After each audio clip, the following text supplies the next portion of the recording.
শাস্ত্রে আছে 4টি যুগের কথা, সত্যযুগ, ত্রেতা যুগ, দ্বাপর যুগ ও কলিযুগ। এই 4 যুগের 4 কাহিনী। মহিলা চরিত্র এখানে বড় কষ্ট পেয়েছেন। নারায়ণপত্রের লক্ষ্মী, পরবর্তী হচ্ছে সীতা, তারপরে হচ্ছে রাধারানী, তারপরে হচ্ছেন বিষ্ণুপ্রিয়া। রামের পত্নী সীতা আর কৃষ্ণের পত্নী হচ্ছে রাধা, গৌরাঙ্গ দেবের পত্নী হচ্ছেন বিষ্ণুপ্রিয়া। এরা স্বামীর কাছ থেকে বিচ্ছিন্ন হয়ে পড়েছিলেন। লক্ষ্মী অবতার রূপে সীতা, রাধা ও বিষ্ণুপ্রিয়া। সত্যযুগে লক্ষ্মীনারায়ণী দুর্বাসার সাপে মর্তে এসেছিলেন, তাই নারায়ণ থেকে তিনি বিচ্ছিন্ন হয়েছিলেন। ত্রেতা যুগে লক্ষ্মীর অবতার রূপে সীতার মর্তে আগমন ও কৈকেয়ীর চক্রান্তের বনবাস আর প্রজাদের অবিশ্বাসের কারণে রামচন্দ্র থেকে তিনি বিচ্ছিন্ন হয়েছিলেন সীতা। দ্বাপর যুগে ভগবান শ্রীকৃষ্ণের পরম ভক্ত ছিলেন রাধারানী, তা সত্ত্বেও তাকে কৃষ্ণ বিরহে থাকতে হয়েছিল। 100 বছর দ্বারকায় কংসবধ করে রাজকার্য করার জন্য বিচ্ছিন্ন হয়েছিলেন তিনি। তারপর কৃষ্ণের স্পর্শে তার মৃত্যু হয়। গৌরাঙ্গদেবের জন্মেছেন হরিনাম প্রচার ও কৃষ্ণের সঙ্গ নেওয়ার জন্য সংসার ত্যাগ করেছিলেন। বিষ্ণু অকালে বিষ্ণুপ্রিয়াকে ত্যাগ করেছিলেন, তাই তিনিও বিচ্ছিন্ন হয়েছিলেন। 4 যুগের খুব দুঃখের জীবন ছিল এই 4, খুব দুঃখেরই জীবন ছিল তাদের। একসঙ্গে এইসঙ্গে বিষ্ণু স্বর্ণাপন্ন হয়ে তারা আরতি জানিয়েছিল বিষ্ণুকে। কি বলেছিলেন?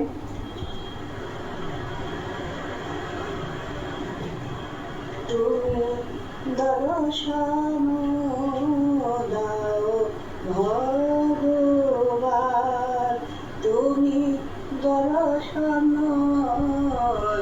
দাও হে ভগবান, তোমারি বিরহে কাঁদে মোদের প্রাণ, তোমারি বিরহে কাঁদে মোদের প্রাণ, দর্শন দাও হে ভগবান, দর্শন দাও হে ভগবান। সংসার কারাগারে আছি সারাক্ষণ, কেমনে পাইব বলো ও রামাচরণ। 6 দিকেতে 6 ঋতুটার কেমনে জপিব তব নাম, দর্শন দাও ভগবান,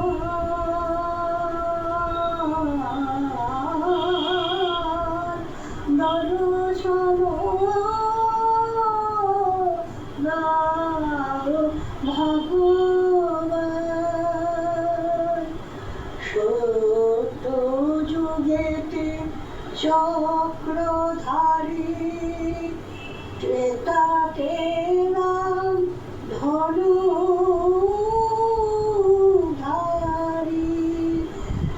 সত্য যুগেতে চক্রধারী, ত্রেতাতে রাম ধনুধারী, দাপরেতে বংশীধারী,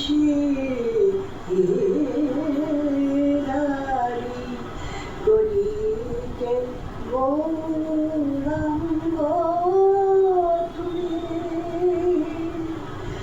তুমি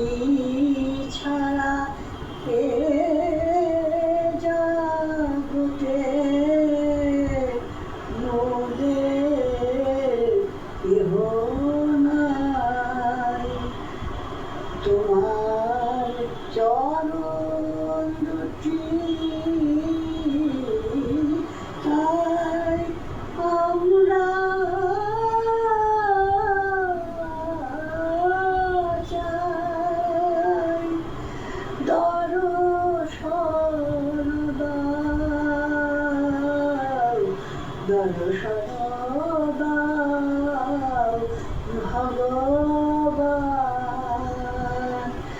তোমার বিরহে কাঁধে বলে প্রাণ, তোমার বিরহে কাঁধে বুঝে প্রাণ, তাই দর্শন দাও, দর্শন দাও, দর্শন দাও ভগবান, দর্শন দাও, দর্শন দাও, দর্শন